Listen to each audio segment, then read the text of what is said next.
church, my family. Shalom my family, selamat Hari Raya Paskah. Kita bisa bertemu kembali di tahun ini merayakan Paskah di mana Yesus naik ke surga. Pertama ada ibadah suara kebenaran pada hari Rabu 8 April pukul 18.30 di gedung gereja.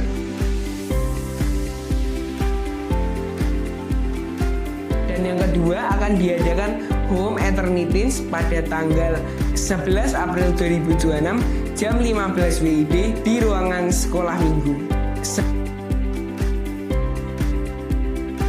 Dan jangan lupa pada hari Minggu tanggal 12 April akan diadakan Sunday Service pukul 10 dengan disertai Sunday School.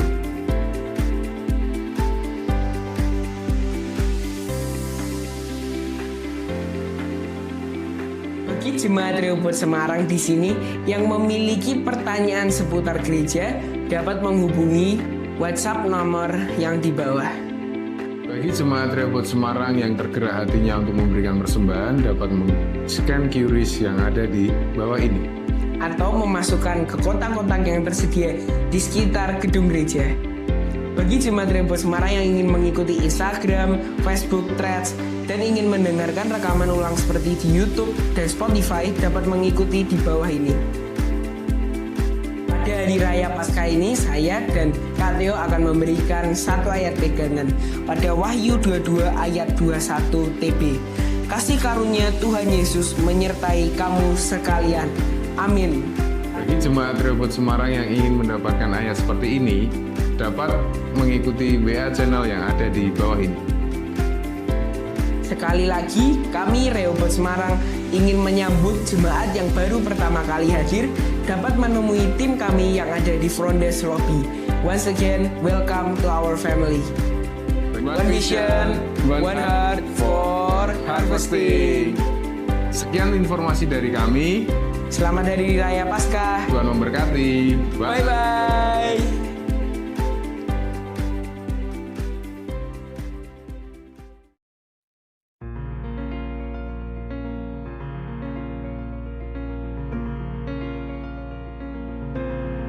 Kalau kita lihat dunia dengan hiruk-pikuk kehidupannya hari ini, mereka sedang menuju kepada kegelapan yang abadi. Mereka tertawa, tetapi sesungguhnya mereka terhilang. Mereka terlihat bahagia, tetapi sesungguhnya mereka hidup tanpa tujuan yang jelas. Jiwa-jiwa di luar sana sedang menunggu untuk diselamatkan. Dan gereja dipanggil untuk bergerak. Bukan dengan banyak visi, tetapi satu visi, yaitu jiwa-jiwa. Ayo bergandengan tangan, satukan hati, satukan visi untuk menuai lebih banyak jiwa bagi kerajaan Allah. Ini bukan tentang kita, ini tentang visi Tuhan yang dipercayakan kepada gerejanya. Ketika hati disatukan, visi Tuhan menjadi jelas. Ketika visi diselaraskan, langkah kita menjadi satu. Gereja tidak hanya bertumbuh, gereja harus menuai. Tuhan tidak memanggil kita untuk berjalan sendiri. Ia memanggil kita untuk berjalan bersama, bergandengan tangan dalam satu visi dan satu hati. Bukan untuk membangun nama, tetapi belajar memiliki hati yang pecah untuk jiwa-jiwa. Satu arah, satu komando, satu gerakan menuju penuaian jiwa-jiwa. Rehoboth Semarang, tahun ini tahun penuaian. The year, one vision and heart for harvesting.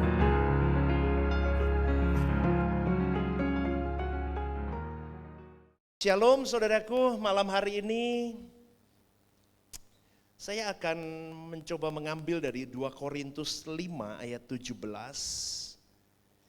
Firman Tuhan berkata, jadi siapa yang ada di dalam Kristus, ia adalah ciptaan yang baru. Yang lama sudah berlalu, sesungguhnya yang baru sudah datang. Saya ulang sekali lagi, dengarkan baik-baik, baca baik-baik. Jadi siapa yang ada di dalam Kristus, ia adalah ciptaan yang baru. Yang lama sudah berlalu, sesungguhnya yang baru sudah datang. Konteks historis dan teologis dari penulisan surat ini, saudaraku, itu adalah ditulis oleh Rasul Paulus.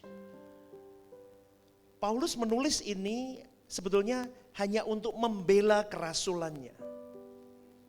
Boleh dikatakan begini, aku berdiri hari ini bukan karena aku memilih diriku sendiri, tetapi Kristus yang mengutus aku untuk memberitakan kebenaran ini.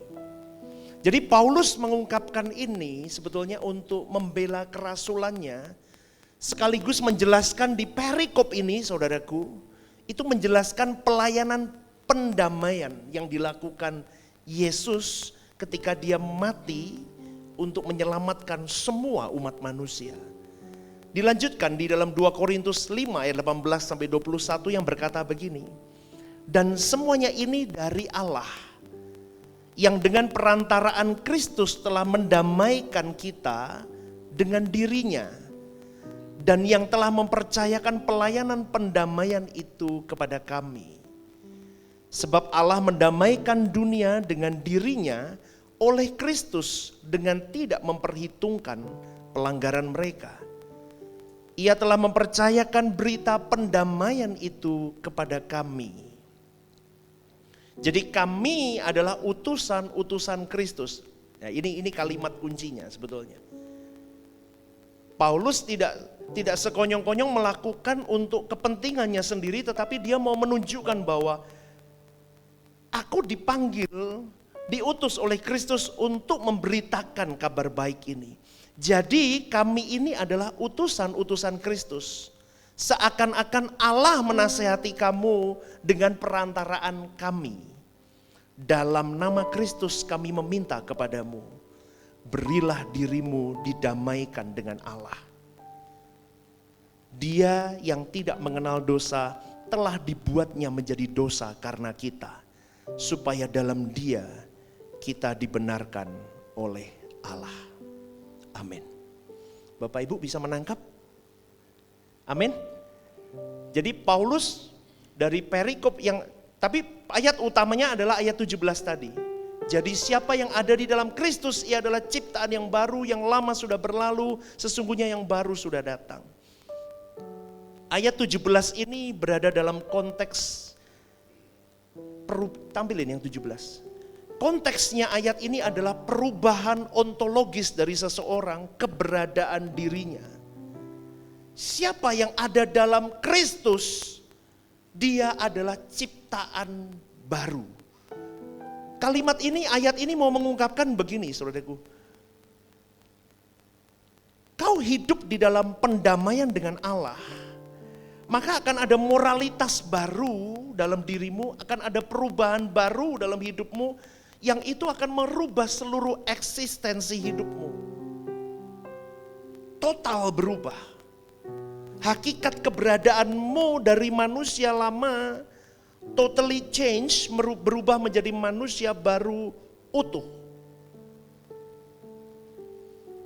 Maka kalau kita seringkali mendengar ada orang yang berkata, kami sudah hidup baru. Apa ukuran hidup baru? Coba saya tanya sama kalian, jawab dalam hatimu. Kalau ada orang ngomong, aku udah hidup baru. Sekarang saya tanya balik, ukuran hidup baru itu apa sebenarnya? Karena banyak orang klaim bahwa dirinya sudah mengalami kelahiran baru. Apalagi kalau sudah mengikuti baptisan selam, mereka berkata, yes, hidup baru. Apa parameternya kalau seseorang benar-benar sudah mengalami new life, hidup baru itu? Itu harus dipertanyakan dalam kekristenan kita, saudaraku. Itu prinsip. Kristen itu bukan cuman pulang pergi gereja, kasih persembahan, nyanyi-nyanyi, nangis-nangis. Bukan itu, tetapi lebih kepada perenunganmu untuk engkau terus memindai dirimu, keberadaan dirimu itu di mana, sampai mana, di titik mana kekristenanmu, karena itu prinsip dan itu penting. Karena kau dan saya dipanggil menjadi umat pilihan. Bukan hanya mengaku sebagai anak Allah, tapi ternyata kau tidak masuk di dalam kategori berkualitas anak Allah dan dikategorikan sebagai umat pilihan yang memiliki kualitas sebagai anak Allah. Karena banyak orang hanya GR statusnya anak Allah, padahal kau tidak anak Allah. GR tahu? Tahu ya? GR Sport, bukan ya? Banyak orang GR. Tetapi orang Kristen itu harus benar-benar memastikan 24 hours 7 days. Dia harus benar-benar berkeadaan. Berkeberadaan. Nah itu lebih tepatnya. Sebagai anak Allah. Kalau di dalam kali ini jangan ditutup ya. Di dalam Kristus. Itu kalau dalam bahasa Yunaninya en Christo. Ini menunjukkan bahwa ada satu, kalau pernah saya khotbahkan di sini di papan tulis saya katakan, kamu tidak boleh berjauhan begini. Kamu tidak boleh hanya beririsan dengan Kristus. Tapi kamu harus unity bersama dengan Kristus. Di dalam Kristus. Bukan artinya bukan hanya sekedar I trust you. Kamu Mesias. Kamu juru selamat. Ya bukan cuma di situ. Tetapi kau harus hidup menyatu dengan kematiannya, menyatu dengan kebangkitannya. Katakan amin, saudaraku. Itu Kristen. Kalau Kristenmu belum sampai di titik mati bersama dengan dia mati, bangkit bersama dengan dia bangkit, kamu belum Kristen. Kemarin hari Minggu saya khotbah di sini, saya ngomong, kalau kamu belum mengalami Jumat Agung atau kematian itu, dan kau belum mengalami Paskah, kau belum Kristen. Sampai di sini Anda nangkap. Maka masuklah dalam kematian dan kebangkitan Kristus, kau baru bisa mengalami ciptaan baru. Kau bisa menjadi ciptaan baru. Anda akan terus ikuti ini, Anda sampai paham ciptaan baru itu bagaimana. Ciptaan baru adalah manusia yang benar-benar mengenakan kodrat baru. Ini susah loh saudaraku. Ini tidak ada papan tulis, aturan saya mau gambarkan. Bisa Pak papan tulis nggak? Ciptaan baru adalah manusia yang benar-benar telah mengenakan kodrat baru. Ciptaan baru itu di dalam bahasa Yunaninya kaineketesis. Kaine itu new in quality. Baru di dalam kualitas. Ketesis itu artinya ciptaan. Sesuatu yang diciptakan oleh Allah dengan keadaan yang kualitasnya baru. Jadi boleh dikatakan begini, ciptaan baru itu bukan manusia lama di-upgrade jadi manusia baru. Bukan, manusia lama mati, bangkit manusia baru. Amin gak nih? Bukan versi lamamu di-upgrade, dipupuri, dibedakin, dikasih, dipacai. Kalau dipacai kelek dong bahasa Jawa. Apa itu? Di make upin, bukan. Mati. Kamu gak bisa betulin manusia lama itu. Kamu gak akan pernah bisa betulin. Banyak orang Kristen versi lama di make up jadi versi baru. Makanya kalau ada masalah di tengah jalan, bom manusia lamanya kebuka semua make upnya. Amin. Anda begitu? Jangan merasa kesindir. Nanti saya ngomong nyindir lagi. Kita khotbahnya tentang manusia lama, saudaraku. Di sini aja, ya di sini, di slide ini. Thank you. Nah udah di sini aja. Dimiringin. Gak usah taruh bawah aja itu. Oke. Oke ya, langsung ya. Banyak orang di sini, saudaraku, ini manusia lama. To be transformed, untuk menjadi manusia baru,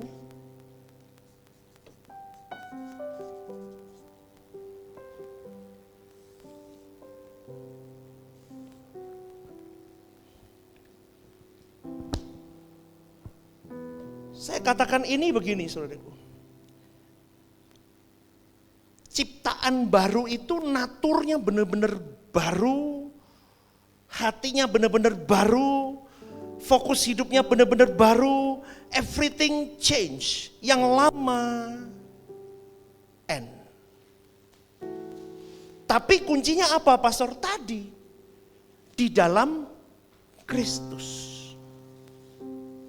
Ini pun tidak bisa langsung karena kau butuh perjuangan panjang. Bapak Ibu, lah perjalanan ini sampai menutup mata.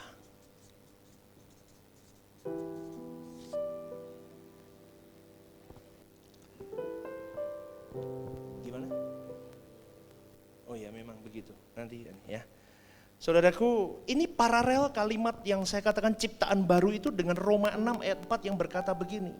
Dengan demikian kita telah dikuburkan bersama-sama dengan Dia, dengan Yesus, oleh baptisan dalam kematian, supaya sama seperti Kristus telah dibangkitkan dari antara orang mati oleh kemuliaan Bapa, demikian juga kita akan hidup dalam hidup yang baru. Terus maksudnya gimana, Pastor? Mau tidak mau, kamu tidak boleh lepas dari Kristus di dalam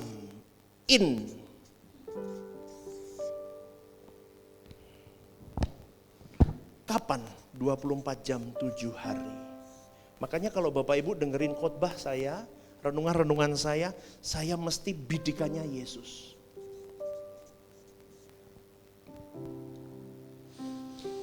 Yang khotbah aja susah, jujur. Yang khotbah, yang buat khotbah, yang jelasin ke kalian susah. Tapi memang itu kuncinya di dalam Kristus. Terus, kalau aku respon begini, pikiran Kristus sama enggak? Kalau enggak, jangan. Tepat enggak? Kalau meleset cepat masuk. Meleset cepat masuk. Di dalam Kristus. Kenapa? Lama-lama kau akan mengalami kematian bersama dengan Dia. Akhirnya apa? Manusia lamamu kering. Kenapa? Karena tidak senyawa dengan maunya Kristus. Daging tidak senyawa dengan maunya Kristus. Kalau terus dilakukan itu, lama-lama manusia lama kita kering, mati. Amin. Amin. Berikan tepuk tangan untuk Tuhan. Dan jadi manusia baru, Efesus 4 ayat 24 berkata, dan mengenakan manusia baru yang telah diciptakan menurut kehendak Allah. Menurut kehendak Allah itu artinya menurut kehendak Bapa. Yesus nurut sama kehendak Bapa. Kalau kamu di dalam Kristus terus, berarti kamu sesuai dengan kehendak Bapa. Amin gak nih? Kok kayak ujian Bapak Ibu? Ya, begitu ya. Jadi kalau kamu terus di dalam Kristus, loh. Tadi mana? Ayatnya tolong dikembalikan. 2 Korintus 5:17. Di dalam Kristus, kamu lama-lama jadi ciptaan baru.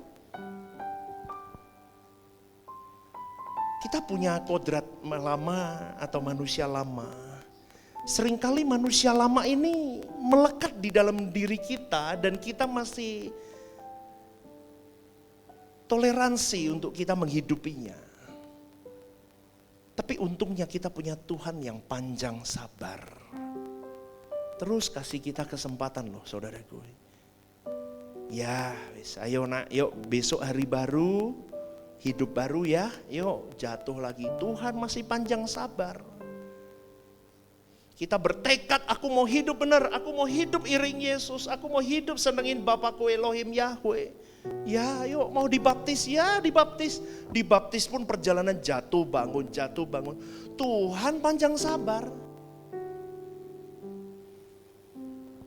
Tapi tujuannya satu, kau dan saya harus sampai membidik. Belum sampai seperti Yesus, oke enggak apa-apa. Tapi kata kuncinya dari perjalanan ini adalah dewasa. Yuk 1, 2, 3 katakan, 1, 2, 3 dewasa. Kita harus dewasa saudaraku.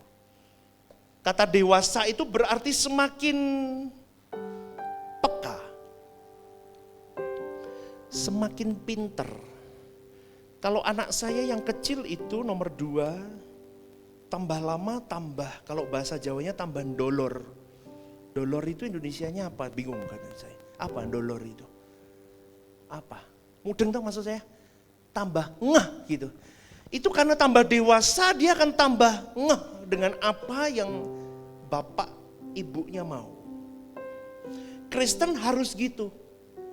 Jangan puluhan tahun cuma nengadah minta mujizat. Orang salah minta sama bapakmu, enggak salah. Tapi kalau puluhan tahun kau hanya mengadah, kau minta mujizat, minta berkat, kamu tidak berjuang untuk dewasa, itu salah Kristenmu.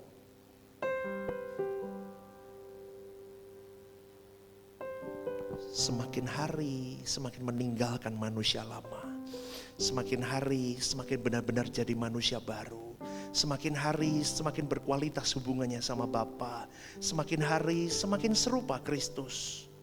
Itu dewasa. Profil manusia baru itu tidak bisa kita bayangkan atau kita mengerti sampai kita mengalaminya, saudaraku. Kalau saya ngomong begini, Bapak Ibu tidak pernah berjuang untuk ini, Anda kan bingung dengan kalimat saya. Tapi kalau Anda berjuang melalui jalan salib ini, di dalam Kristus, mati bersama dengan Kristus, mati manusia lamamu, mati egomu, mati semua kepentinganmu, kau akan merasakan sakit. Kau baru tahu, oh ternyata menjadi ciptaan baru itu seperti ini ya. Sampai kau tidak ada lagi rasa ketika kau, contoh ya, Yesus itu ketika ditinggalkan oleh murid-muridnya, bahkan murid yang paling frontal dan punya karakter yang begitu kolerik itu, Petrus itu, menyangkali dia sendirian hari itu. Itu tidak semerta-merta Yesus bisa begitu, saudaraku. Dia tetap bisa berdiri teguh, kuat, bahkan sampai di kayu salib dia masih bisa berkata, Bapa ampunilah mereka karena mereka tidak tahu apa yang mereka perbuat. Itu bukan sekonyong-konyong Yesus langsung bisa begitu, ngerti gak saudaraku? Ngerti ya? Itu butuh proses. Proses itu proses panjang, dirinya dewasa, matang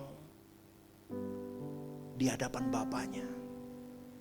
Dan dia berhasil.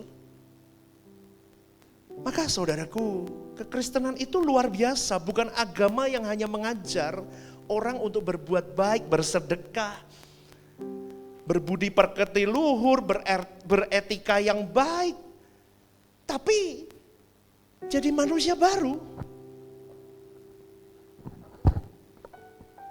Orang pakai manusia lama bisa berbudi pekerti baik. Orang pakai manusia lama, dia bisa beretika. Lebih santun daripada orang yang mengenakan manusia berbisa. Terima kasih, sampai ngono. Lewat trotoarnya sampai lewat wong Jepang gak ngono. Terima kasih. Beretika enggak itu? Hah? Timbang orang Indonesia, wis dikei dalan cek leda-lede ini. Tabrakan, jengkel kamu. Betul? Betul enggak? Orang Jepang sampai,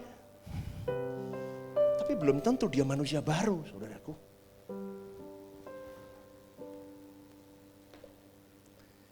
Makanya saya ngomong kekristenan itu luar biasa. Yang membedakan ya ini. Tidak semua orang mau masuk di sini karena di sini ada kematian. Pastor khotbahnya mati terus. Lah piye to ya? Harus mati. Yesusnya mati. Nek Yesus enggak mati, aku khotbahnya enggak mati. Amin. Kita yo mesti mati. Siapa yang enggak akan mati? Saya mati. Semua makhluk pasti Makanya harus mengalami kematian manusia lama sebelum mengalami kematian fisik. Supaya kau mengalami kebangkitan.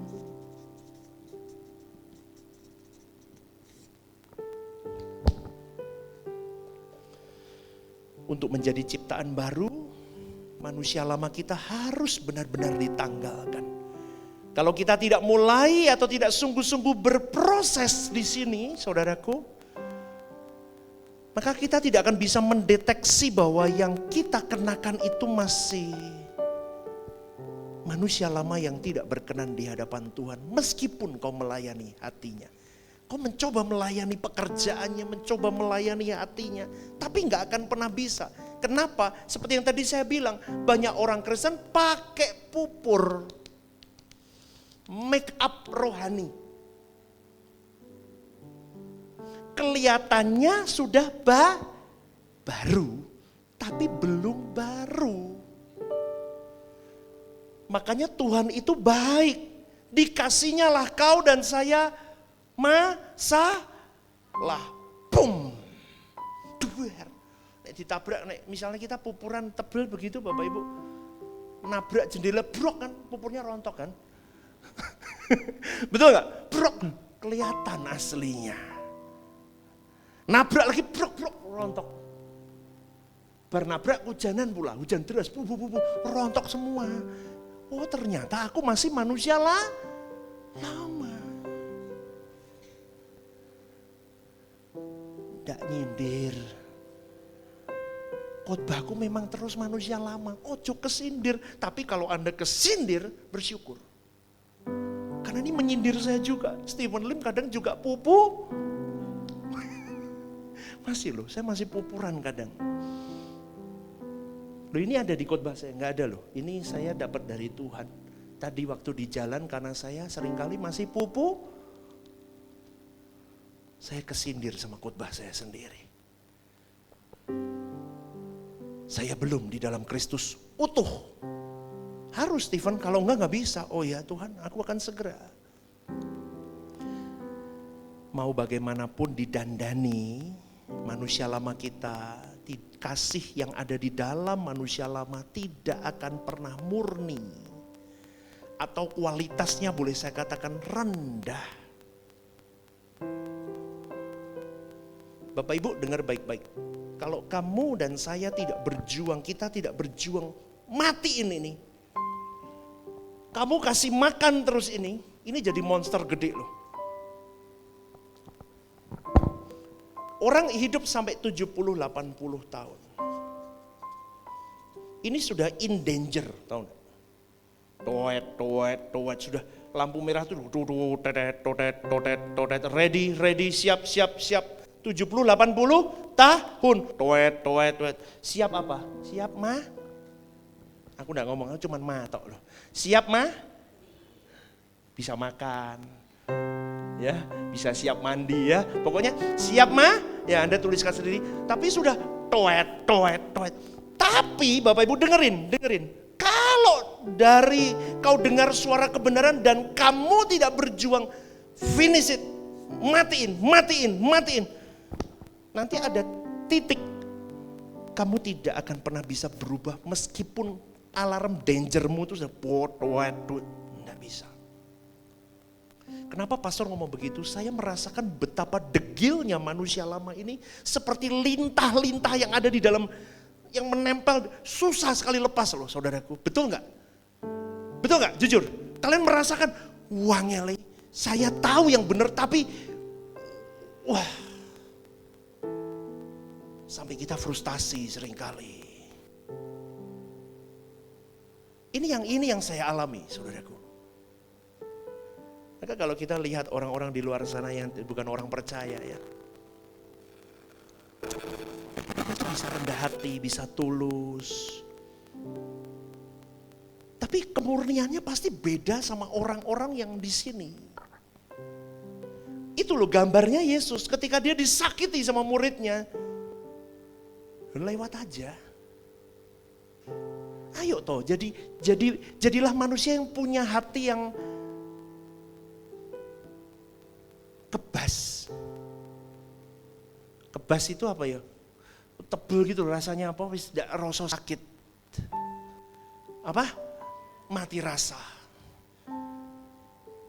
Yesus itu sampai begitu, bukan mati rasa dengan hal-hal kasih agape bukan ya, tapi mati rasa dengan hal-hal yang punya potensi untuk membuat dia tidak ke Bapa. Ngerti nggak?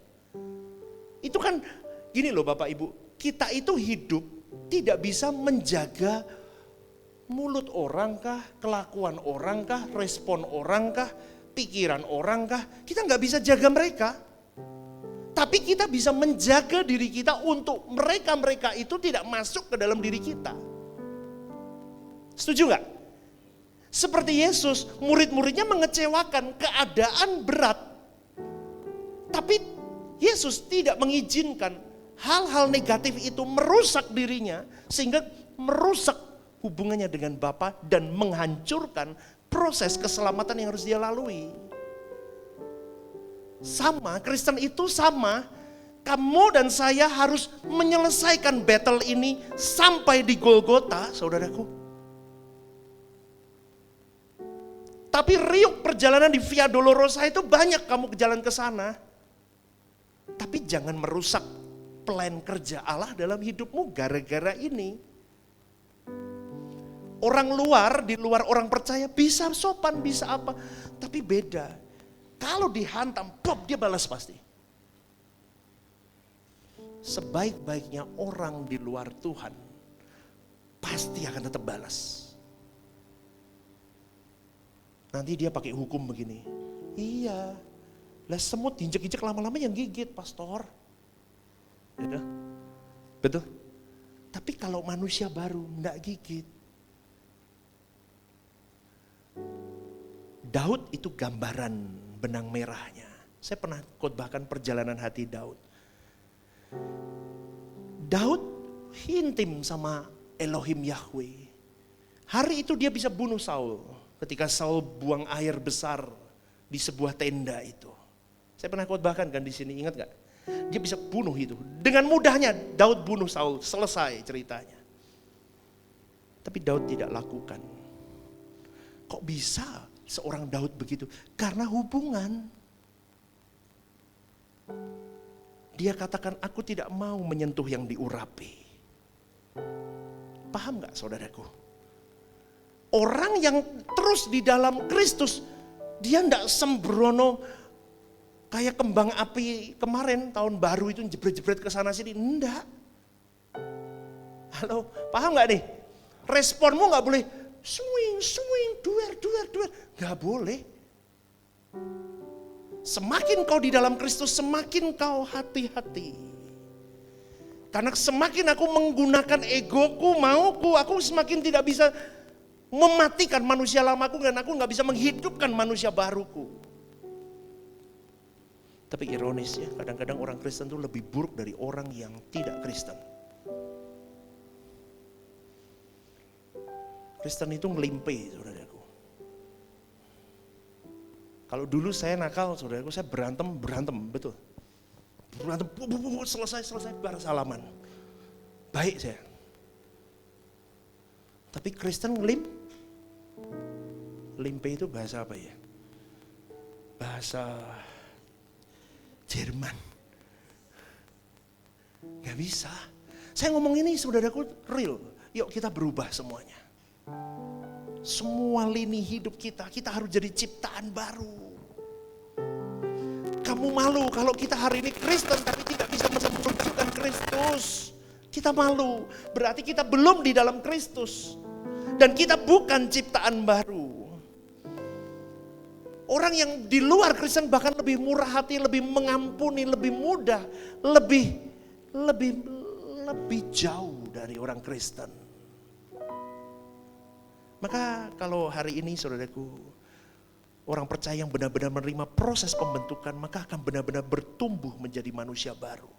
Dengar saudaraku, apa sih tujuan ini semua? Ini semua ini adalah pelayanan kita ke Tuhan. Betul ya Bapak Ibu ya? Amin. Ini pelayanan kita. Lalu inti pelayanan itu apa sebetulnya? Membuat umat pilihan benar-benar menjadi manusia baru dengan profil yang sesuai dengan kehendak Allah. Itu inti pelayanan. Maka sekali lagi, jangan ribet di pelayanan. Intinya adalah membuat profilmu jadi manusia baru totally dulu. Maka kalau di dalam pelayanan, ini kan para pelayan Tuhan banyak nih datang. Manusia menajamkan manusia, buk. Enggak apa-apa, karena manusia lama ketemu dengan manusia lama. Ngerti gak sih saudaraku? Kok menengkapi nopo? Ojo tegang toh. Saya ngajari ini supaya kalian tahu. Manusia lama ketemu sama manusia lama, ketemu sama manusia lama sama trauma-trauma hidupnya. Tapi dari ketemu duk itu mengasahmu untuk kesini. Maka jangan pernah gugur. Kenapa? Ingat, inti pelayanan itu bukan apanya ini ngomong, lahiriahnya. Tapi lebih kepada kerohaniannya di setiap human yang ada di dalamnya. Semua orang yang terjun di dalam pelayanan harus benar-benar jadi manusia baru. Dengan profil yang sesuai dengan maunya Allah. Makanya di sini, saudaraku, pelayanan ini terutama saya, gembalanya, harus benar-benar di sini. Maka saya mengarahkan Anda sesuai dengan maunya Allah. Kita jalan satu gerbong. Amin, saudaraku. Amin. Beri tepuk tangan dulu deh, takut ngantuk. Di dalam Efesus pasal 4 ayat 22, firman Tuhan berkata bahwa kamu berhubung dengan kehidupan kamu yang dahulu, harus menanggalkan manusia lama yang menemui kebinasaannya oleh nafsunya yang menyesatkan kamu, dibaharui di dalam roh dan pikiranmu. Yang meninggalkan manusia lama itu kita, bukan Tuhan. Tuhan kasih kita firman Injil.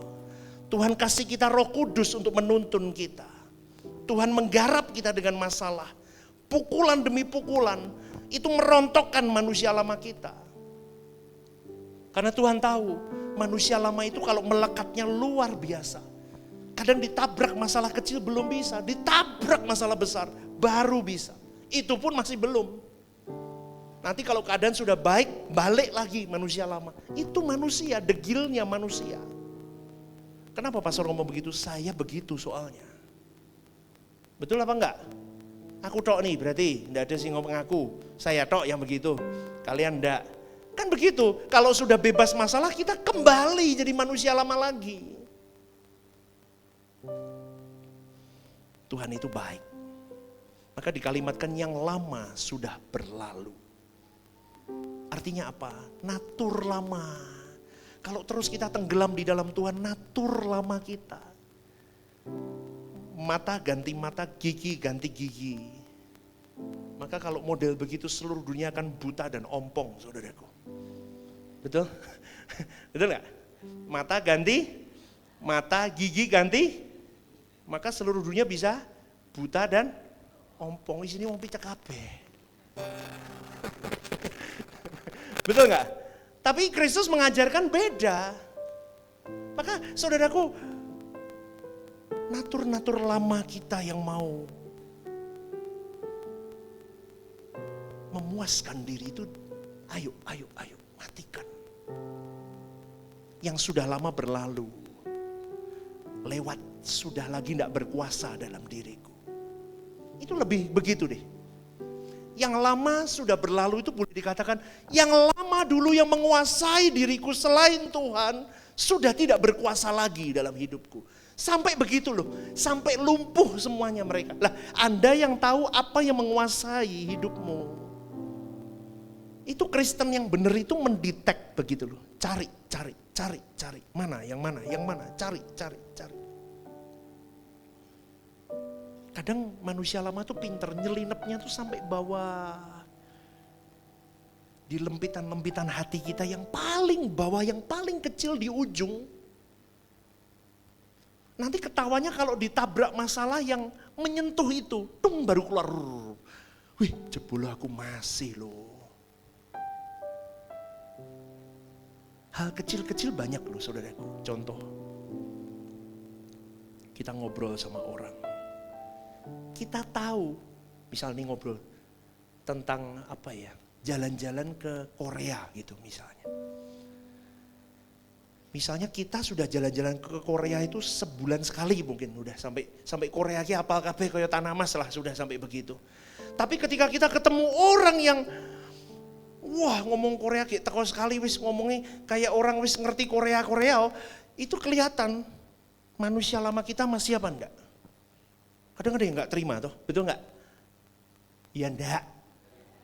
Ya wis kene apik kabeh ndak gitu semua. Mesti kan oh iya enggak Pak, tapi bantah-bantahan. Pulang selesai pembicaraan itu mesti jengkel hatinya. Gek lu sekali we kok apik-apik oh. Koyo wis sangar-sangar iki lho ya, lunga Korea gek sekali we umpa-umpaan. Aku ki ben sasi lunga Korea wis ngene we biasa. Tapi itu sebetulnya ngomong begini, ini. Ngerti enggak sih saudaraku? Mbak kunci mobil, ketemu temennya habis padel. Oh iya, yuk ngobrol dulu di depan. Pada main dudo, oke? Beli mobil baru. Titit. Cepit. Mobil baru sekarang kan enggak ada bunyinya tapi lampunya kan puadang begitu kan. Cepit begitu kan. Cepit. Loh, baru Steven mobil baru. Tuhan itu luar biasa, sungguh memberkati diriku. Padahal ini loh. Ini ngumpet. Melekitinya tuh masih ada. Bapak Ibu ngikuti nggak? Paham nggak? Paham ya? Pemusik paham nggak nih? Orang paham, bangetan kamu. Ya, jadi Bapak Ibu hati-hati. Apa yang berkuasa di dalam diri kita butuh diakui, butuh merasa hebat, semua butuh dihormati, semua. Kuasanya harus dipatahkan karena itu kuasa dosa. Identitas lama lagi sudah tidak boleh menjadi dasar hidupku. Mati dalam nama Yesus. Coba contohnya apa sih pastor? Saya ambil dari Amsal 6 ayat 16 sampai 19. Ada 6 perkara yang dibenci Tuhan. Bahkan 7 perkara menjadi kekejian bagi hatinya. Yang pertama mata sombong. Mata sombong itu piye ya? Kayak sinetron mungkin ya. Mungkin lihatnya begini. Mata sombong ya. Terus apa lagi? Lidah dusta. Ini wakeh ini. Pelayan Tuhan, pemberita firman tetap suka lidah dusta. Tangan yang menumpahkan darah orang yang tidak bersalah. Hati yang merencanakan kejahatan. Apalagi kaki yang segera lari menuju kejahatan. Apalagi saksi dusta yang menyembur-nyemburkan kebohongan. Apalagi orang yang menimbulkan pertengkaran saudara.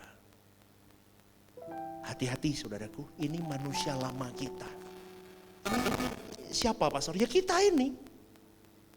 Betul gak? Maka kita harus memindah itu baik-baik. Suka-suka kita bohong. Bohong putih pastor, gak ada bohong putih. Bohong demi kebaikan, pastor nggak ada bohong demi kebaikan. A katakan A, B katakan B. Ya katakan ya, tidak katakan tidak. Maka yang baru sudah datang.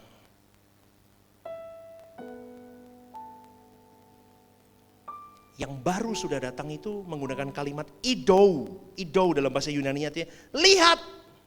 Telah terjadi sesuatu yang baru terus-menerus dalam hidupmu. Itu dalam bahasa aslinya. Hidup baru bukan janji masa depan, tetapi realita yang sekarang yang berlangsung dalam hidupmu. Kalau kau terus mengikuti Kristus, mati. Mau sombong mati, mau genit mati, mau bersaksi dusta mati. Terus mati.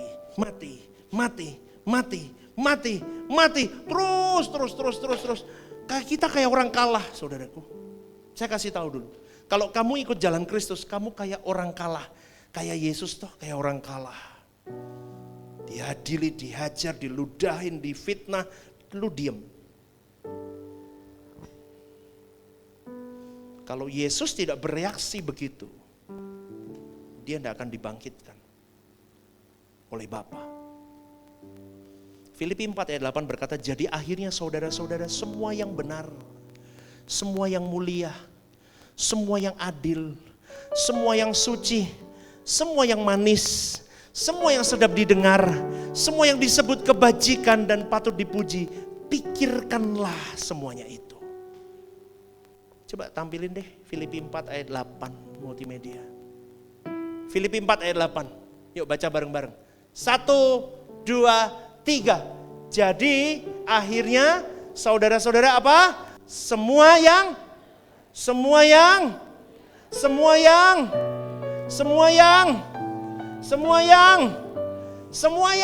sedap didengar, semua yang kebajikan dan patut dipuji apa? Berikan tepuk tangan untuk Tuhan. Lah ini enggak bisa kalau kamu enggak jadi manusia baru. Karena tadi yang saya katakan, kekejian di mata Allah itu mengunci kita. Ngapusi orang terus pinter. Saya sampai ngomong sama polisi. Orang mau belajar jadi rusak itu enggak butuh lama. Tapi orang untuk belajar jadi baik, seumur hidup belum tentu baik. Contohnya apa? Anak SMP, kalau kumpulannya suka ngomong kotor, itu kasih waktu 2 hari dia jago kotor omongannya. Tapi untuk berhenti omong kotor, susah.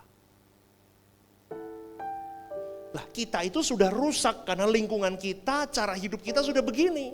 Maka untuk di sini itu setengah mati. Maka dibutuhkan tadi di dalam Kristus mematikan yang lama, tinggalkan yang lama, hidupkan yang baru.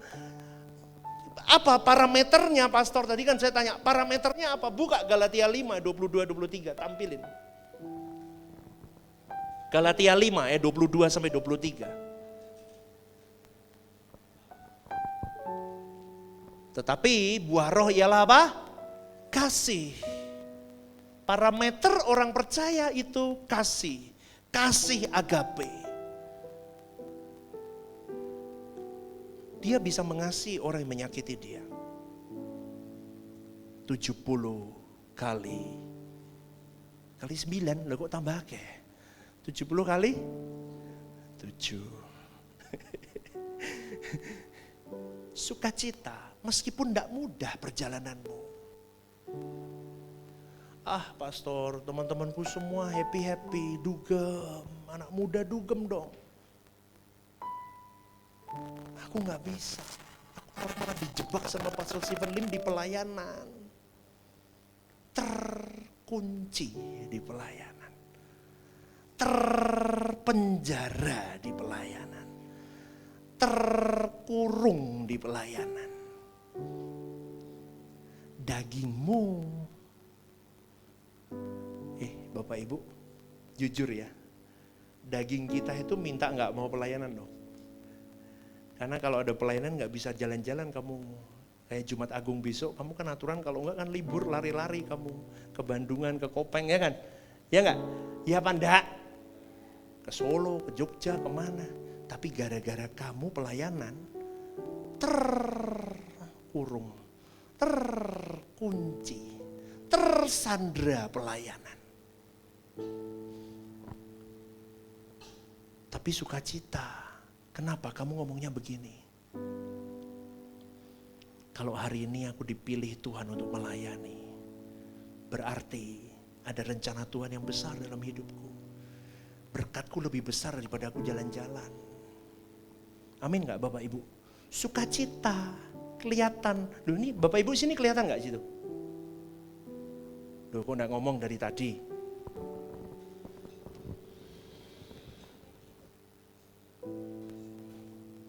Keterbukaan itu awal pemulihan, ngomong. Ya, sukacita, ada damai sejahtera. Ini parameternya, kamu damai nggak hidup? Ada kesabaran, ada kemurahan, ada kebaikan, ada kesetiaan, ada kelemah lembutan, ada penguasaan diri. Sebetulnya kunci dari ini semua adalah penguasaan diri. Kuncinya tuh penguasaan diri sebetulnya. Tadi yang saya ngomong, jangan kayak mercon itu yang lari ke sana ke sini responmu.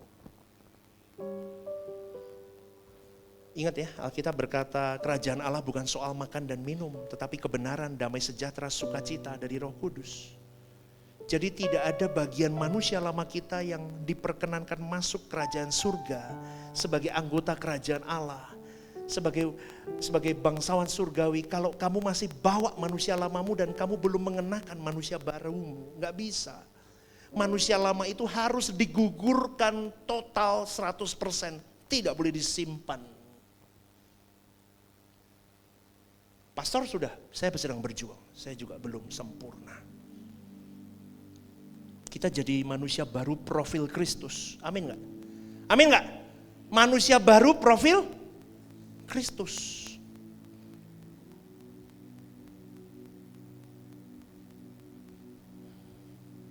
Kristen itu begitu. Kalau kau lewatkan kesempatan demi kesempatan yang Tuhan beri untuk kau dengan kau menikmati semua kesenangan dunia hidup suka-sukamu, perjuanganmu pasti gak akan selesai. Sampai kau mati loh, kamu gak berjuang, selesai pasti. Makanya saya ngomong sekali lagi Bapak Ibu, dengerin. Baik yang usiamu sudah lanjut maupun yang masih remaja, paruh baya. Saya mau kasih tahu sekalian anak muda semua juga. Hati-hati dengan komunitas yang ada di sekitarmu. Itu bisa menghambat kamu jauh dan kamu bisa kehilangan arah, sungguh. Sampai kau mati kau tidak akan mengenakan profil Kristus. Ini harus jadi profilmu.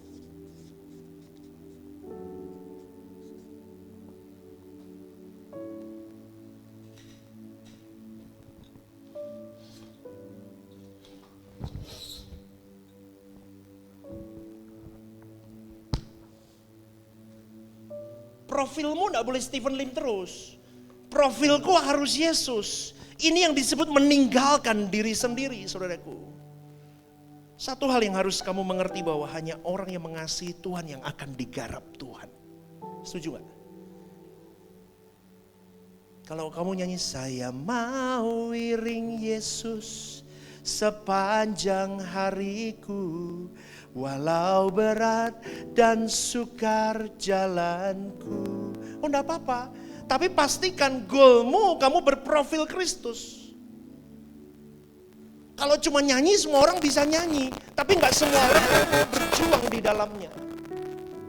Dan orang yang mengasihi Tuhan adalah orang-orang yang benar-benar ingin hidupnya hanya untuk nyenengin Tuhan.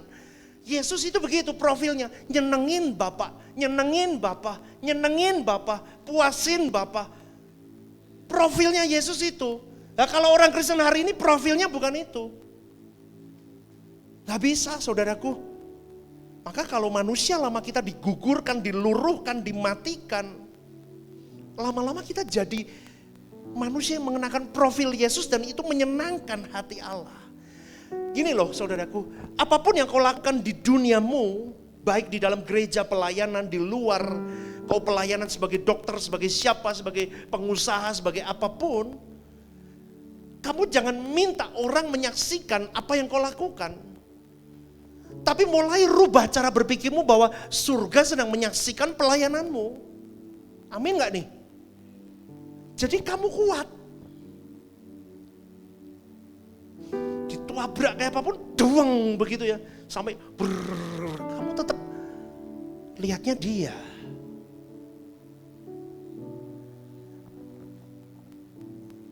gereja ini buat dia. Saya itu dari yang di mulut sampai sekarang masuk ke hati, pikiran dan perenungan saya. Saya ngomong sama istri saya, jangan gentar dengan gereja ini, jalan aja. Kalau ini memang untuk Tuhan ya jalan aja. Betul nggak? Tuhan yang pelihara dong. Betul nggak? Udah jalan aja. Tapi manusia keder loh saudaraku. Jujur, kalau saya mikir manusia ya, kadang saya duduk gitu ya mikir, kalau saya enggak ada Tuhan, ngeri juga ya. Ngeri loh, ngeri. Tapi karena saya bawa Tuhan,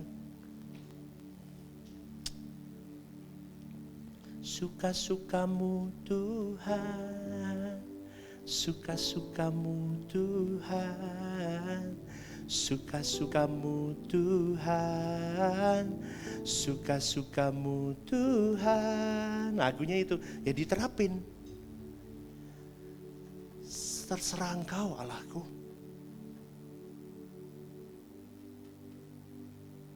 Saya itu paling sedih kalau ada orang berhenti di tengah jalan. Dulu saya suka menghakimi diri saya sendiri. Saya bisa menangis, saya menangisi orang itu, dan saya merasa saya yang bersalah. Ini istri saya. Istri saya cuma ngetuk kamar doa saya dan ngomong gini, ini dikei jemaat sewu, gue iso edan. Oh gitu ya. Tapi aku mengasihi dia. Betul ya, kamu ngomong, kamu gitu terus. Kamu edan. Ora mati edan, iso setruk. Tapi aku mengasihi dia. Loh, saya tuh kalau mendoakan orang saya bisa nangisin orang itu loh. Karena aku mengasihi dari hati, saya gak ada agenda apapun. Itu sama saya lakukan di kamar doa sampai hari ini, saudara. Orang, semua saya doakan. Kenapa? Gak tahu. Tapi saya mencoba untuk matikan semua. Aku mau jadi manusia baru. Bapak Ibu mau gak transformasi identitas dirimu? Mau gak? Yuk dari manusia lama jadi manusia baru. Dari hidup Adam jadi hidup Kristus. Wah indah. Kalau ini sudah mendekati Paskah ini. Sama atau tadi saya ngomong.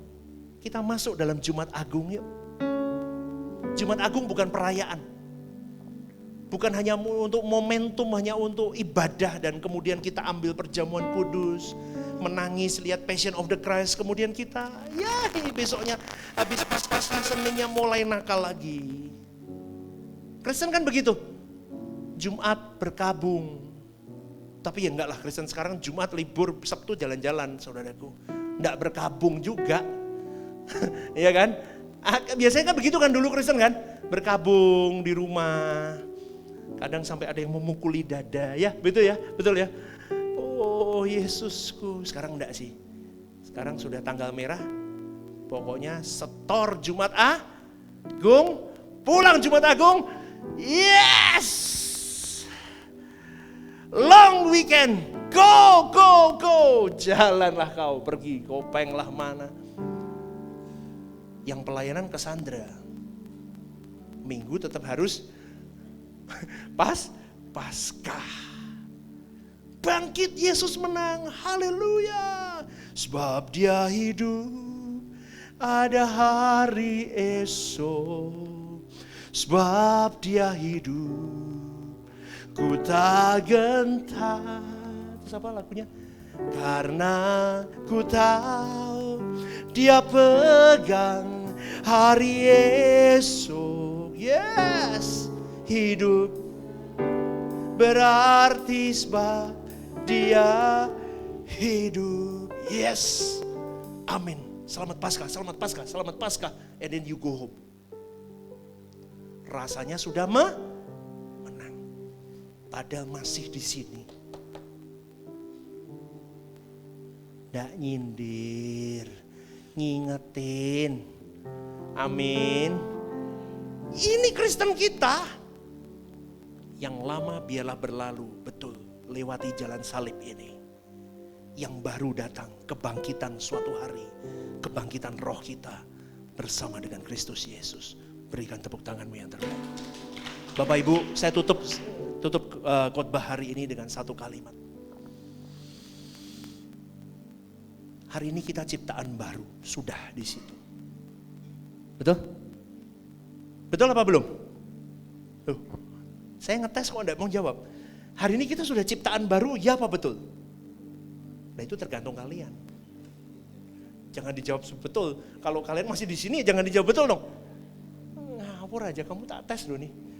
Hari ini kita sudah jadi ciptaan baru. Betul apa enggak? Lah, amin, betul ini jawabannya. Dengar ya. Hari ini kita sudah jadi ciptaan baru atau belum? Ya enggak tahu. Semua tergantung kalian dong.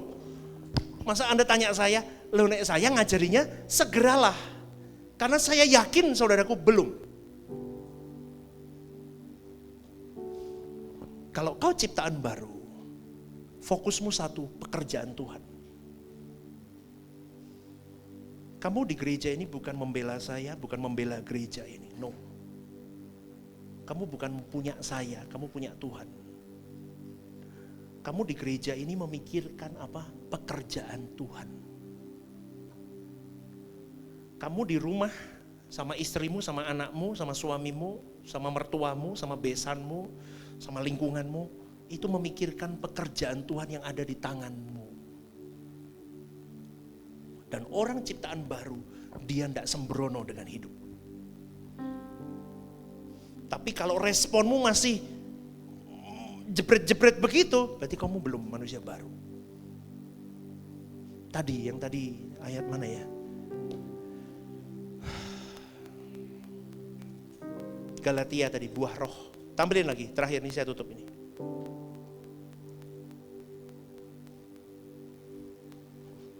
Tampilkan ini dalam hari hidup kita. Kasih. Kasih yang bukan basa-basi. Tetapi kasih yang benar dari dalam hati. Sukacita. Sukacitaku di mana ya? Kalau ada duit baru sukacita, itu bukan buah roh, saudaraku. Itu buah bank. Buah deposito namanya. Halo? Aduh pastor kalau ngomong itu yang benar. Lu benar, banyak orang Kristen masih sukacitanya karena benda. Betul ya? Banyak begitu ya. Kalau tabungannya banyak, sukacita. Sungai sukacitaku mengalir dalammu. Yes, tabunganku kebak coy. Yes, berapa digit coy. Tapi ketika uang itu hilang, lemas, seakan-akan kurang vitamin C, kurang makan. Ya apa enggak ya? Bapak Ibu, saya refleksikan ini dalam diri saya. Saya begitu soalnya dulu.